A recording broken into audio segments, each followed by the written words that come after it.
তো চলো রান্নাটা শুরু করি। তো দেখো আমি কড়াই বসিয়ে দিয়েছি, কড়াইয়ে সর্ষের তেল দিয়ে দিলাম 5 ফোড়ন, দিয়ে দিলাম 2টো শুকনো লঙ্কা।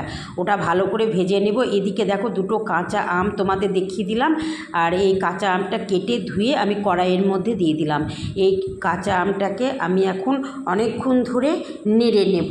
তো এই গরমে তোমরা এইভাবে কাঁচা টক আমের সর্ষে পোস্ত দিয়ে টক বানিয়ে খাবে, ঝাল টক, দুর্দান্ত লাগবে খেতে। তো দেখো কথা বলতে বলতে হলুদ আর লবণটা আমি দিয়ে আরও একটু নেড়ে নেব। তো তারপর আমি এবার একটু ঢাকা দিয়ে দেব। তো তোমরা এইভাবে সর্ষে পোস্ত দিয়ে ঝাল টক বানিয়ে খাবে, আর তোমরা কারা কারা খেয়েছো সেটাও কমেন্ট করে জানাবে। তো দেখো আমি ঢাকাটা খুলে একটু জল দিয়ে দেব।